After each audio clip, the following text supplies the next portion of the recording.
Good morning dear students. आज के इस टॉपिक में हम लोग chapter number 10 cell cycle and cell division को क्या करेंगे, स्टडी करेंगे। जरा देखो, सेल साइकिल हम लोगों ने चैप्टर सेल में देखा था, ठीक है, कि सेल आखिर हमारे लिए क्यों इतना इम्पॉर्टेंट होता है। कारण क्या है कि हम लोग यूनिसेलुलर कभी हुआ करते थे, लेकिन अब हम लोग एक स्पेशल सेलुलर है जिसे क्या कहते हैं, मल्टी सेल्यूलर कहते हैं। आई बात समझ में। अब देखो कि ये सेल्स अपने आप को मेंटेन करने के लिए, अपने आप को ठीक रखने के लिए, अपने आप को अच्छे तरीके से वर्क करवाने के लिए सेल की एक साइकिल चलती है जिसे अपन क्या रिप्रेजेंट करते हैं, सेल की लाइफ साइकिल रिप्रेजेंट करते हैं। डियर स्टूडेंट्स, अब जरा समझो कि सेल डिवीजन क्या होता है। सेल डिवीजन का मतलब कि जिससे न्यू सेल्स अराइज होते हैं, ठीक है, वो भी कहां से, फ्रॉम प्री एग्जिस्टिंग सेल से। इसी चीज को अपन सेल डिवीजन कहते हैं। डियर स्टूडेंट्स, याद रख लेना, सेल डिवीजन एक इंपॉर्टेंट कैरेक्टरिस्टिक्स फेनोमेना है जिससे कि क्या होता है, वो मल्टी सेलुलर में बनता है। इवन यूनिसेलुलर हो चाहे मल्टी सेलुलर हो, दोनों के लिए सेल डिवीजन होना अनिवार्य है। देखो, जैसे are you aware that all organism, even the largest, started from the life from a single cell। जरा सोचो कि आप जरा अवेयर हो जाओ, सोचो कि इस दुनिया में जो भी है वो कहीं ना कहीं अपना जो लाइफ स्टार्ट किया होगा वो as a single cell start किया होगा। जैसे you may wonder how a single cell then goes on to form such large organism. क्या कर रहा है वो, किस टाइप में फॉर्म करता है लार्ज ऑर्गेनिज्म। जैसे देखो, ग्रोथ एंड रिप्रोडक्शन एक कैरेक्टरिस्टिक्स है सारे सेल का। क्या चीज है, कैरेक्टरिस्टिक फीचर्स है ग्रोथ और रिप्रोडक्शन। मतलब कि अगर ग्रो कर रहा है, साइज इंक्रीज हो रहा है बॉडी का, देन बेटा वो क्या करेगा, रिप्रोड्यूस भी करेगा। अरे बात समझ में। Indeed of all living organism, all cells replaced by reproduce by dividing into two, with each parental cells give rise to daughter cells each time they divide। क्या होता है, वो हमेशा डिवाइड करते हैं तो वो पेरेंटल सेल से ही डॉटर सेल्स में कन्वर्ट होते हैं। यहां पर एक क्वेश्चन है बेटा, क्वेश्चन ये है कि डिवाइड होने के बाद सेल का नाम डॉटर सेल ही क्यों पड़ा, वाई डॉटर सेल ही क्यों, सन सेल क्यों नहीं। देखो, the newly form daughter cell can themself grow. अब क्या है कि जब सेल डिवाइड किया, डॉटर सेल्स बना, तो ये आगे चल करके डिवाइड करेगा और न्यू सेल पॉपुलेशन को इंक्रीज करेगा as a growth and division of a single parental cells and its progeny. जिसमें कि सिंपल सी बात है कि एक सेल डिवाइड हुआ, आगे चल करके मल्टीपल सेल्स में बना, क्योंकि एक ही सेल से डिवाइड हो रहा है ना। जैसे कि इस such cycle of a growth and division allow single cell to form the structure consisting million of cells. समझ में आ गया। यानी अभी एक सेल था, एक सेल से आगे चल करके डिवाइड हुआ, दो डॉटर सेल्स में बन गया। अब ये दो डॉटर सेल्स आगे चल करके फिर डिवाइड किए,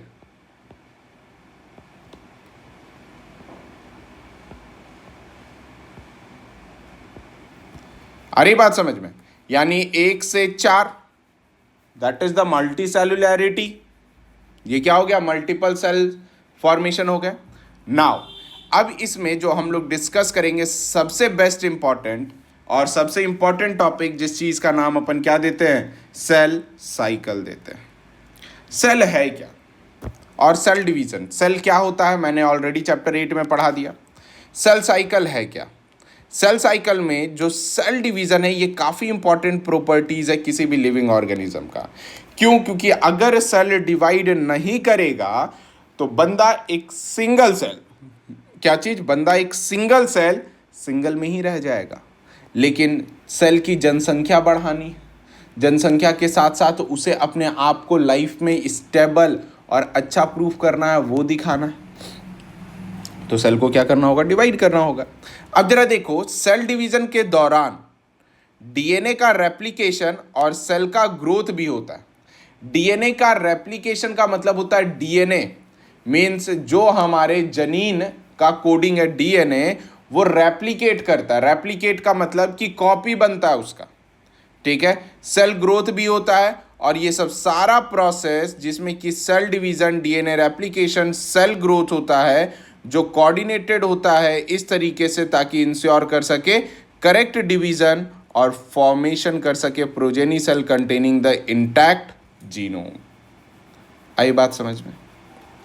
ये सीक्वेंस ऑफ इवेंट जिस वजह से सेल डुप्लीकेट करता अपने जीनोम में, सिंथेसाइज करता है other constituents of a cell को, इवेंचुअली ये डिवाइड करता है into two daughter cells, is termed as cell cycle. उस चीज को सिंपली अपन क्या कह सकते हैं? सेल साइकिल कहते हैं। जैसे although cell growth, cell growth क्या है? In term of cytoplasmic increases, जो कि एक कंटिन्यूअस प्रोसेस है जिसमें डीएनए सिंथेसाइज करेगा occur only during one specific stage in a cell cycle. मतलब क्या है बेटा कि जो सेल का ग्रोथ होगा, सेल का ग्रोथ का मतलब कहीं ना कहीं सेल के अंदर जो स्पेसिफिक मास है जिसे साइटोप्लाज्म कहते हैं वो बढ़ेगा। और जब बेटा साइटोप्लाज्म किसी सेल का इंक्रीज कर रहा हो, मान लो ये सेल है, सेल का अब साइटोप्लाज्म इंक्रीज कर रहा हो तो सेल का साइज तो ऑटोमेटिक इंक्रीज करेगा ना। इसमें देखो ये साइटोप्लाज्म था, ये भी साइटोप्लाज्म था, ठीक है। साइटोप्लाज्म की साइज इंक्रीज कर रही है, अल्टीमेटली सेल का क्या हो रहा है? साइज बढ़ रहा है, कंटिन्यूअस प्रोसेस। इसके दौरान डीएनए सिंथेसिस भी हो रहा होगा, ठीक है, सेल साइकिल में। फाइनली जो क्रोमोसोम नंबर का रेप्लिका बन रहा होगा और वो डिस्ट्रीब्यूटेड होगा डॉटर न्यूक्लियाई में और कॉम्प्लेक्स सीरीज इवेंट के साथ, तब जाकर के सेल डिवीजन होगा।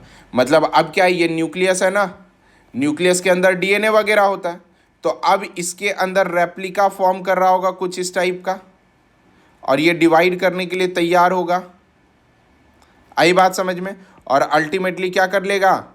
ये डिवाइड कर लेगा क्योंकि इसका जो डीएनए है और न्यूक्लियस है वो ऑलरेडी उसमें कोड होकर के बन चुका है।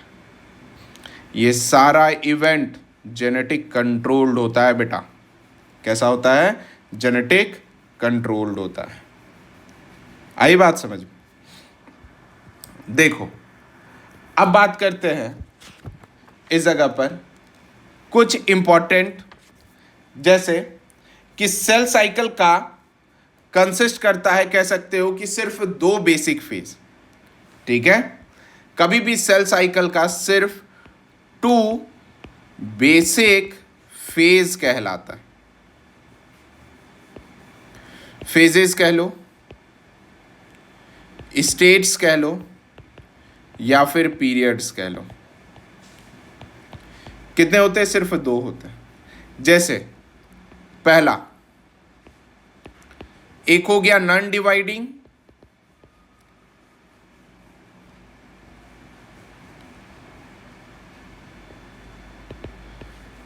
नॉन डिवाइडिंग फेज, ठीक है, जिसे अपन आई फेज कहते हैं, इंटरफेज। सेकेंड जो शॉर्ट डिवाइडिंग होता है,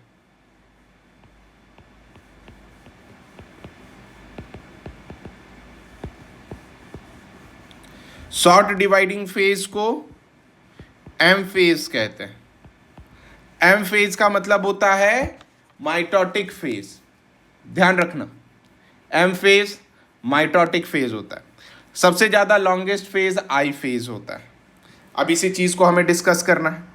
जैसे अब डिस्कस करेंगे अपन फेजेस ऑफ सेल साइकिल। पहले बेसिक एनसीईआरटी का टर्म समझेंगे, फिर उसके बाद फेजेस के बाद हम लोग अपनी बातों को रखेंगे और एक एक फेज को अच्छे तरीके से डिटेल में लेंगे। बेटा डायग्राम क्या कहता है वो मतलब नहीं है, लेकिन हमें एनसीईआरटी के लाइन को सही मानना है, क्योंकि 2020 नीट में इसके ऊपर एक कंट्रोवर्शियल क्वेश्चंस का फॉर्मेशन किया गया था। देखो कि एक टिपिकल यूकारियोटिक सेल्स है, ये इलिस्ट्रेट किया जा रहा है ह्यूमन सेल कल्चर में। कल्चर का मतलब होता है कि एक ऐसा मीडियम जिसमें वो डिवाइड कर सके। These cells divide once approximately every 24 hours, प्रत्येक 24 घंटे में सेल डिवाइड होता है। This duration of a cell cycle can vary from organism to organism and also from cell type to cell type. मतलब ये जो 24 घंटे का अंतराल है ये डिफरेंस हो सकता है सेल से सेल का, ऑर्गेनिज्म से ऑर्गेनिज्म का। एग्जाम्पल में लेते हैं ईस्ट, जो कि प्रोग्रेसिव सेल साइकिल में 90 मिनट में बिता लेता है और नया सेल को प्रोड्यूस कर लेता है। जैसे 2 बेसिक फेज है, एक इंटरफेज दूसरा एम फेज। ठीक है, एम फेज को माइटोसिस फेज कहते हैं। देखो एम फेज रिप्रेजेंट करता है phases when actual cell division और माइटोसिस अकर। ठीक है, एम फेज उस समय जब सेल डिवीजन और माइटोसिस अकर होगा। और आई फेज क्या होता है, आई फेज जो 2 एम फेज के बीच का ड्यूरेशन होता है उसे एम फेज कहें। देखो लॉन्ग हो गया ना, लॉन्ग भी हो गया। अगर 24 घंटे लेकर के चलते हैं कि 24 घंटे के बाद सेल डिवीजन होगा, तो बेटा याद रख लेना 24 घंटे तो काफी लंबा हो गया ना। ठीक है, प्लस याद रख लेना कि आई फेज डिवीजन के लिए प्रिपेयर कर रहा है तो लंबा हो गया ना। देखो जैसे क्या है, एम फेज है, एम फेज में बहुत सारे डिफरेंट फेज है, प्रो फेज, मेटा फेज, एना फेज, टीलोफेज, साइटोकाइनेसिस है ना, ये है। प्लस इसके बाद एम के बाद G1 फेज है, G1 फेज, फिर G0 फेज, S और G2 फेज। G1, S और G2 ये वो फेज है बेटा जिसे अपन आई फेज कहते हैं। आई बात समझ में? नाउ देखा जाए, अब देखो कि एवरेज ड्यूरेशन है सेल का, ह्यूमन सेल का, जिसमें सेल डिवीजन प्रॉपरली लास्ट करता है for only about an hour, जिसमें एंटर फेज लास्ट करता है उसका more than 95% duration of cell cycle. देख लीजिए 95 ड्यूरेशन पे है, जिसमें एम फेज स्टार्ट होता है न्यूक्लियर डिवीजन से, करस्पॉन्ड करता है सेपरेशन ऑफ डॉटर क्रोमोसोम्स, जिसे अपन क्या कह सकते हैं, कार्योकाइनेसिस। फिर उसके बाद साइटोप्लाज्म का डिवीजन होता है जिसे साइटोकाइनेसिस कहते हैं। इंटरफेज को अपन रेस्टिंग फेज भी कहते हैं। क्यों? क्योंकि इस समय सेल प्रिपेयर होता है किस चीज़ के लिए, तो सेल डिवीजन के लिए, जो जाता है undergoing both cell growth, DNA replication in orderly manner, जिसमें इंटरफेज डिवाइड होता है 3 फर्दर फेजेस में, G1, S, G2 फेज। देखो G1 फेज करस्पॉन्ड करता है interval between the mitosis and intentional initially of DNA replication, जिसमें G1 फेज जो होता है सेल का मेटाबॉलिकली एक्टिव होता है, कंटिन्यूअसली ग्रो होता है लेकिन रेप्लिकेट नहीं करता है डीएनए को। ध्यान रखना, G1 फेज मेटाबॉलिकली एक्टिव होगा, मतलब मेटाबॉलिक एक्टिविटी सब होगा लेकिन डीएनए रेप्लिकेट नहीं करेगा। इस जगह पे एस फेज, जिसे सिंथेसिस फेज कहते हैं, ये मार्क करेगा period of a duration which DNA synthesize replication takes place, जिसमें याद रख लेना डीएनए रेप्लिकेशन टेक्स प्लेस करेगा इस फेज में, अभी बोला, ध्यान रखना। ड्यूरिंग दिस टाइम डीएनए पर सेल्स डबल होंगे, ध्यान रखना, एस फेज में डीएनए का पर सेल्स डबल होगा। इनिशियली डीएनए अगर डेनोट होगा 2C से, तब ये इंक्रीज हो जाएगा 4C में, किस में, एस फेज में। याद रख लेना, there is a no increase in a chromosome number if the cell has a diploid और a 2n of a chromosome at G1। मतलब कि उस समय कोई क्रोमोसोम की नंबर की संख्या नहीं होगी जब सेल 2n में रहेगा। इवन एस फेज के बाद भी नंबर ऑफ क्रोमोसोम्स जो होंगे वो सेम रहेंगे, वो सिर्फ 2n रहेगा। आई बात समझ में? कोई दिक्कत? उलझ रहे हो? यही मेन फंडा है बेटा तो चलते हैं, सोचने का मौका देते हैं आपको।